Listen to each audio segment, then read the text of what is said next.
भाई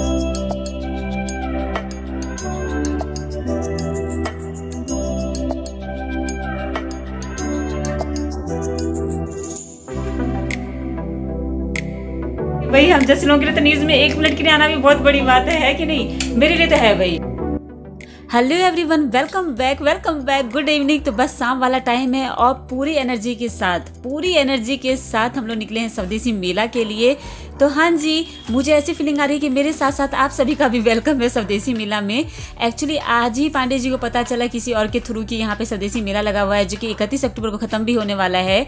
तो बस पांडे जी ऑफिस से जल्दी आ गए थे हम लोग को सिर्फ और सिर्फ ये मेला दिखाने के लिए, क्योंकि ये चीज़ ज़रूरी है। इससे हम इंजॉय तो करेंगे ही करेंगे, अपने बच्चे को भी बहुत कुछ दिखा और सिखा पाएंगे। तो जैसे ही हमने एंट्री की तो आप देख रहे हैं कि यहाँ पे न्यूज़ रिपोर्टर्स वगैरह भी बहुत सारे लगे हुए थे, और एंट्री करने के साथ ही हमको बहुत कुछ इंटरेस्टिंग चीज़ें यहाँ और देखने को मिली। मतलब स्टार्टिंग में तो लल्ला और मैं तो देख के हैरान थे कि भाई गजब का मेला यहाँ पे लगा हुआ है और हम लोग को पता ही नहीं था। और ना यहाँ की जो एक इंटरेस्टिंग बात है ना, वो ये भी है ना कि जब आप एंट्री करते हो, यानी कि जिस जगह पे अभी मैं हूँ ना, यहाँ पर से मेला उतना बड़ा मुझे नहीं लगा कि भाई इतनी बड़ा मेला है या फिर इतनी सारी चीज़ें यहाँ पे देखने के लिए मिलेंगी। जब हम लोग अंदर की तरफ जाने लगे ना, तो भाई एक गली ख़त्म हो गई, दूसरी गली, फिर तीसरी गली, और ये देखिए यहाँ पर ना वो हाथों से वर्क किया हुआ साड़ी मिल रहा था, हाथों से बनाई गई बहुत सारी डेकोरेशन की चीज़ें मिल रही थी। तो जैसा कि आप नाम से ही समझ रहे होंगे, स्वदेशी मेला, यहाँ पर खुद से बनाई हुई चीज़ों को बहुत ज़्यादा बढ़ावा दिया जा रहा है। और ये आप देख रहे हो धागा से चद्दर, धागा से बनी हुई साड़ियाँ, कुछ इस तरीके से बहुत सी चीज़ें यहाँ पे देखने को मिली। मुझे बहुत ज़्यादा नॉलेज तो नहीं थी, बट ये है कि जब मैं यहाँ पर आई तो मैं बहुत सारी चीज़ों को देख देख के समझ भी रही थी। जिस तरह से ये आप देख रहे हो, मुझे ये सारी चीज़ें बहुत इंटरेस्टेड लगी, बहुत ज़्यादा अच्छी लगी। ये देखिए पूरा गाँव वाला ढाबा टाइप का गाँव वाला वो माहौल बना हुआ है। यहाँ पे वो जो घर पे खुद से बनाई हुई चीज़ें जो होती हैं, जो ढाबे पे बनाई जाती हैं, वो सब एकदम देसी स्टाइल में चूल्हे पर बनाया जा रहा था। हमने यहाँ पे चाय पिया, जो कि पी के मजा ही आ गया। कहाँ? देखो कहाँ? अच्छा वहाँ, चलो।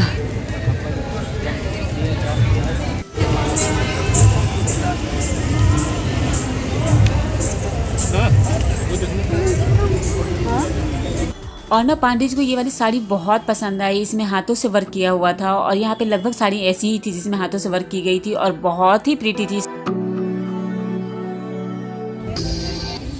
क्या रेंज है बॉस?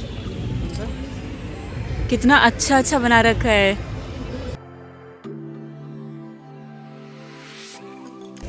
भैया आप ये खुद अपने से बना रहे हो? हाँ,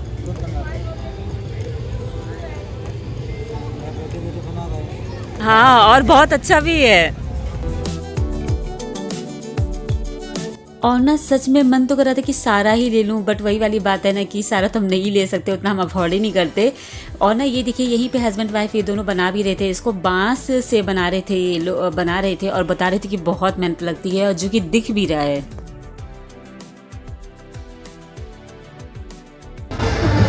बैठोगे क्या उस पे?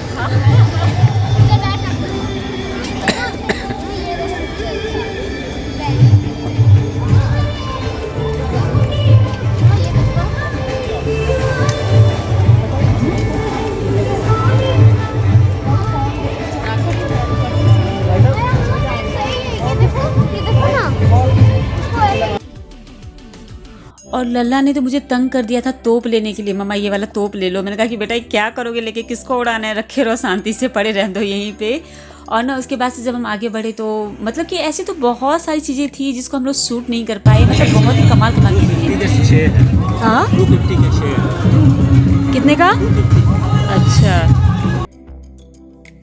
अच्छा अभी जब हम यहाँ से निकले ना, तो आगे की तरफ से ना ऊँट लगे हुए थे, जिसपे आप कुछ पैसे देके ना आप पूरा राउंड लगवा सकते थे, घूम सकते थे, जब तक आपकी इच्छा हो उस हिसाब से आपका पैसा बनता रहेगा। तो लल्ला बैठा भी था, और जैसे उसने देखा कि मैंने कैमरा निकाल लिया है वीडियो शूट करने के लिए, वो डर गया कहीं मैं गिर गया तो क्या होगा, तब तो वीडियो शूट हो जाएगा। तो मुझे कह रहा मम्मा वीडियो शूट मत करो। फिर मैंने देखा कि उसका बैलेंस बिगड़ रहा है, तो मैंने कैमरा हटा लिया। बट वो मेरे को देख के डर लग रहा था, मगर उसने पूरा चक्कर लगा लिया भाई।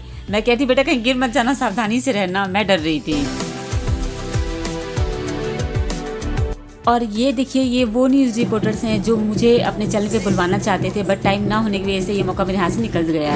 ये ना न्यूज़ रिपोर्टर थे और इन्होंने मुझे कहा कि मैडम आप 10 मिनट यहाँ पे रुकिए, मैं आपसे बुलवाऊँगा। बट ये था कि अब हम लोग को जाना था और इनको यहाँ पे अभी 10-15 मिनट का टाइम और लगेगा। तो मैंने कहा कि नहीं, एक्चुअली अभी हम तो निकल रहे हैं। तो इन्होंने कहा कि मैडम 10 मिनट रुक सकते हो तो आप रुक जाओ, मुझे इस मेला के बारे में बताना। बट एक्चुअली इस मेला के बारे में मुझे खुद को भी बहुत ज़्यादा पता नहीं है। और ना यहाँ पे एक चीज़ और आप सबने भी नोट किया होगा कि यहाँ पर गांव से जुड़ी बहुत सारी चीज़ें देखने को मिल रही थी। तो भाई ये कुआं, तालाब, ये सारी चीज़ें कैसे रह जाएंगी। तो ये देखिए, यहाँ पर ये चीज़ बनाया हुआ था जिसको कि लल्ला ने बहुत इन्जॉय किया और मैंने भी इन लोगों को देख देख के इन्जॉय किया। और उसके बाद से अब हम निकल रहे थे घर के लिए। और ये देखिए, यहाँ पर फिर से वापस से बहुत सारे न्यूज़ रिपोर्टर्स वगैरह आए हुए थे, लगे हुए थे अपने अपने चैनल पर काम करने के लिए। तो बस ये था कि अब हम लोग को भी देर हो रहा था, तो हम लोग भी अब घर के लिए निकल रहे थे। बट ये है कि बहुत पछतावा हो रहा था मुझको। पांडे जी बार बार कहते तुम भी आई होती न्यूज़ पे तो कितना अच्छा होता। तो बस यहीं तक का था हमारा मेला का ये घूमना फिरना। और उसके बाद से अब निकल चुकी थी घर के लिए, क्योंकि काफ़ी लेट भी हो चुका था। घर पे वापस तो आ गई हूँ, लेकिन बस सच बता रही हूँ, मैं जितनी खुश होकर वहाँ पे गई थी, जितना मैंने वहाँ पे एंजॉय किया था ना, उतना ही बहुत दुख सा हो रहा है। मुझे ऐसा लग रहा है कि मैंने ना, वो कहते हैं ना कि एक मौका आपको मिला हो और आपने गवा दिया, बस वैसा ही सेम मुझे लग रहा है। अच्छा खासा मैं न्यूज़ में आई होती। भाई हम जैसे लोगों के लिए तो न्यूज़ में 1 मिनट के लिए आना भी बहुत बड़ी बात है कि नहीं?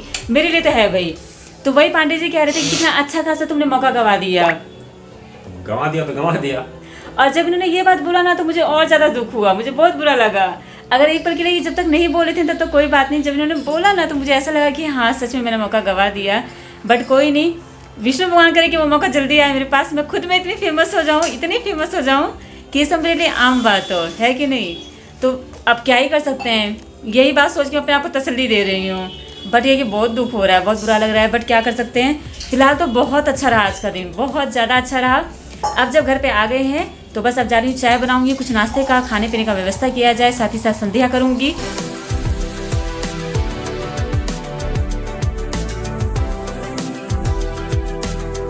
संध्या कर लेने के बाद से चाय बनाकर कड़क वाला चाय पिया हम दोनों ने, यानी कि मैंने और हस्बैंड जी ने। और उसके बाद से मैं लल्ला के लिए ये सेब कट कर दे रही हूँ, क्योंकि वो तो चाय पीता नहीं है। जाते टाइम पे थोड़ा बहुत खाया था, उसके बाद से देखिए अभी तक कुछ नहीं खाया है। और मैंने पूछा कि बेटा सेब कट करके दे रही हूँ, खा लो। तो कह रहे हैं कि मम्मा मेरा पेट भर गया है।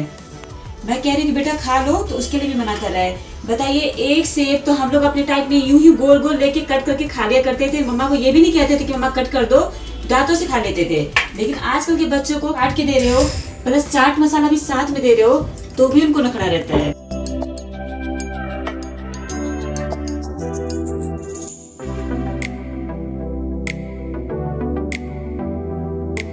ओके, तो लल्ला को दे दिया है खाने के लिए और बस अब जा रहे हैं सोने के लिए।